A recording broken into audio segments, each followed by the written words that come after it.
They say the magic is in the details. And when you're managing a home, that couldn't be more true.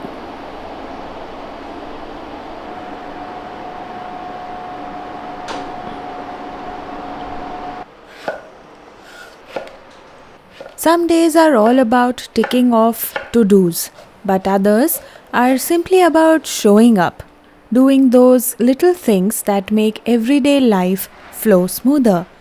That's exactly what today is about. Simple homemaking habits that add up to something beautiful. This morning started with my usual chopping veggies for breakfast while the sunlight slowly warmed up the living room. We were on a holiday trip last year when we sat down at a cafe for breakfast, and that's where I saw this dish, Shakshuka. I have to admit, I'm always drawn to recipes that have a tomato base, so this one instantly caught my attention. After coming back, I looked it up and was pleasantly surprised to see that it actually uses some of our Indian masalas. I tried it right away, and while reading more about it, I found out you can even make it using leftover sabzi. Just add a few more spices, crack some eggs on top, and that's it. So simple yet so delicious, and a good way of using your leftover pre-cooked sabzis as well.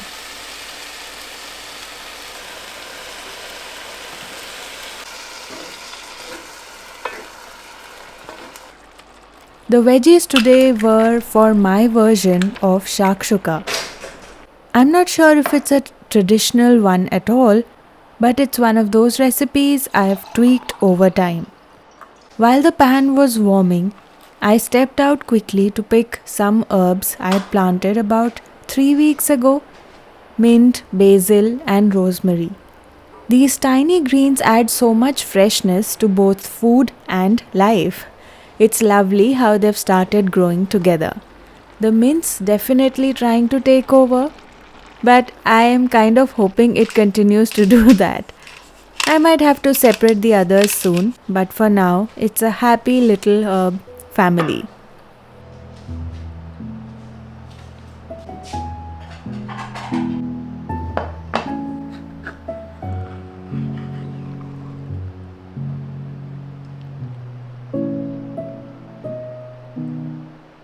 We finished breakfast slowly, no phones, no TV, just the two of us chatting.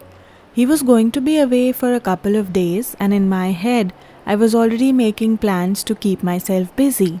But of course, life had its own plans, and I ended up staying right here, editing, filming, and doing what I love most: creating from home.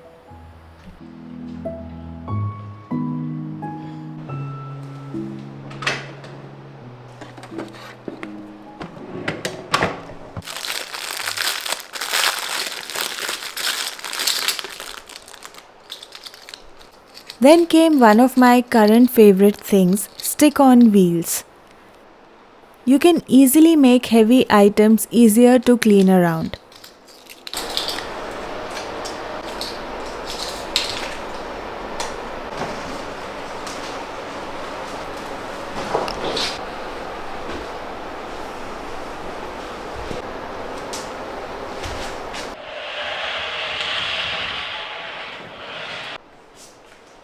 I fixed these wheels under our side table and also under the basket that holds a big indoor plant.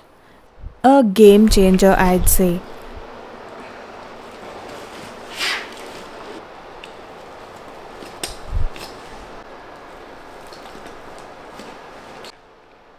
I can now move both of these around easily while cleaning. No dragging, no lifting, just smooth gliding.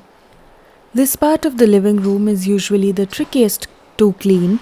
There are two plants and then this side table with drawers that's hard to move, especially when I'm in a rush. That's actually why I got these stick-on wheels in the first place, just to make things easier. I have to say they worked really well for the basket with the plant in it like I had imagined, but for the side table they're working, just not rolling as smoothly as I'd hoped. So maybe weight is a factor you need to consider when using these.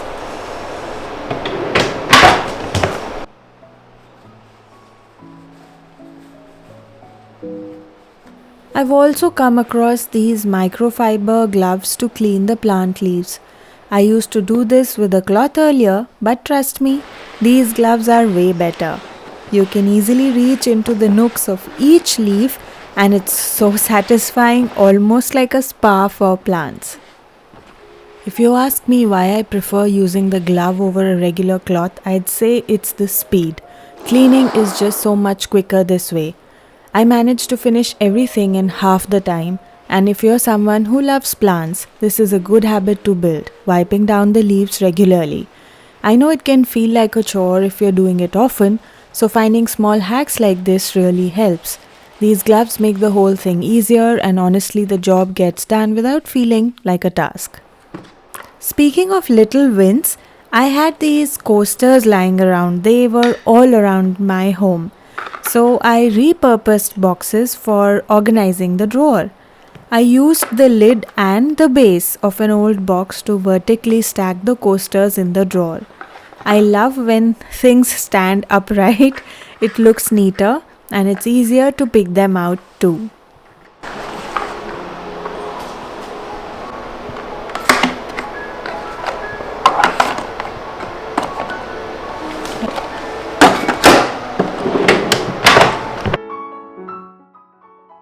It's getting warmer now, and the fan keeps the space comfortable without blasting air from above. So I've added a small standing fan in one corner. The weather in Berlin was never the kind where you'd even think of needing a fan, forget an AC like we do in tropical countries. I remember hearing from folks that summers here used to feel like winters back in India. But after living here for a few years now, I can really feel the difference. It's getting noticeably warmer with each passing year.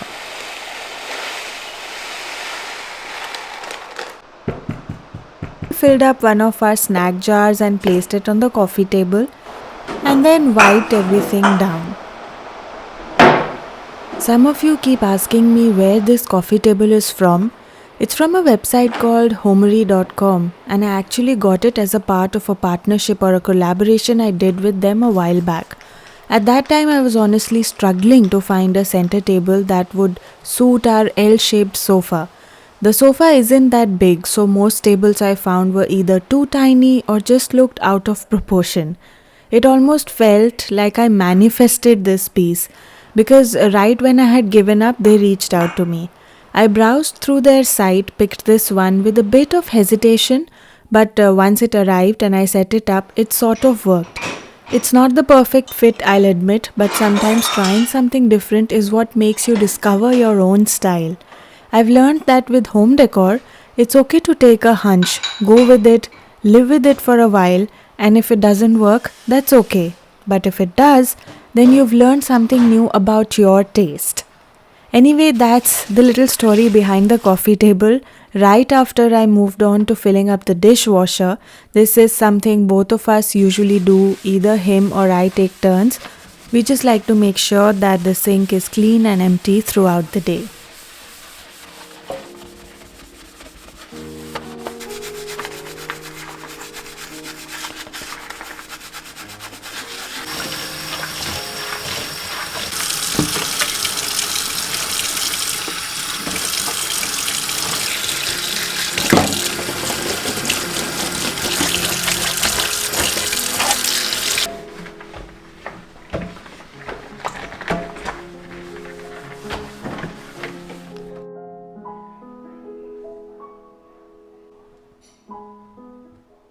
I have had a spatula holder always. This one holds my spatulas while I cook and keeps the counters free from spills. It's such a tiny thing, but it keeps everything tidy.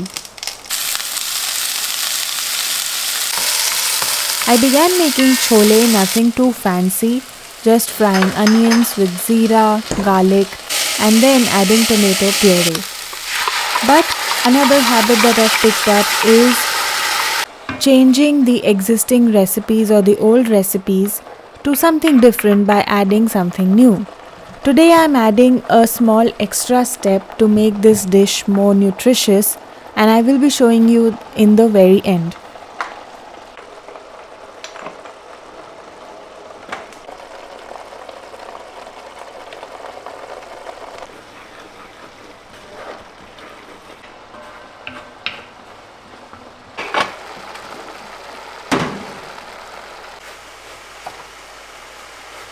While that was simmering, I started prepping for the next dish using brinjal. I won't get into the full recipe here, you'll see it on the screen, but this is a good time to chat about another habit I've picked up recently, and that is using hot water while cooking whenever possible. It really helps enhance flavors. I didn't realize this for years, but once I did, there was no going back. It makes the cooking faster and the end result tastier.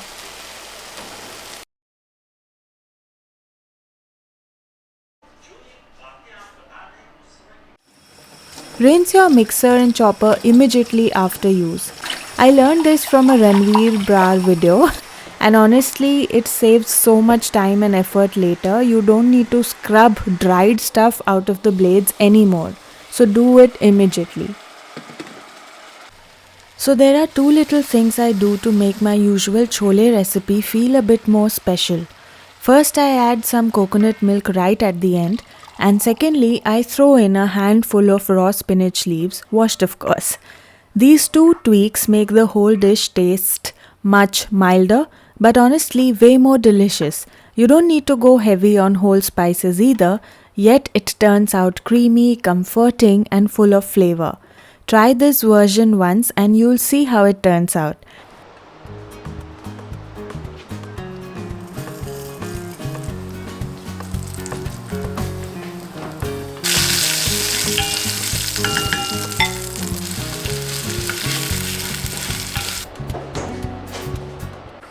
While the chole finished up, I wanted to show you something. Many of you asked how I store different kind of oils.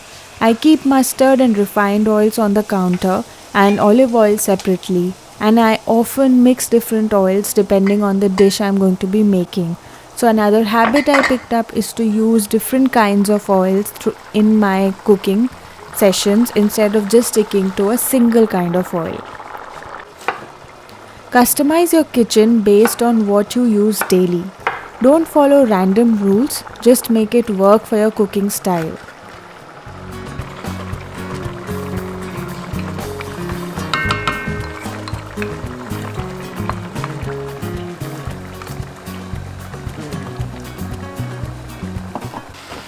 The chole and brinjal dish both turned out great, and I'll be sharing the brinjal recipe in detail in some other video. As I wind up the day, I just want to say these habits aren't hard or fancy. They're just small decisions that make homemaking feel calmer, more intentional. Whether it's adding stick-on wheels to move furniture easily or using hot water for a tastier curry, these are things that simplify life. Let me know which habit stood out to you, or if there's something small that you do every day that brings joy. Would love to read in the comments. Until next time, this is Home Gupshup signing off. Happy homemaking.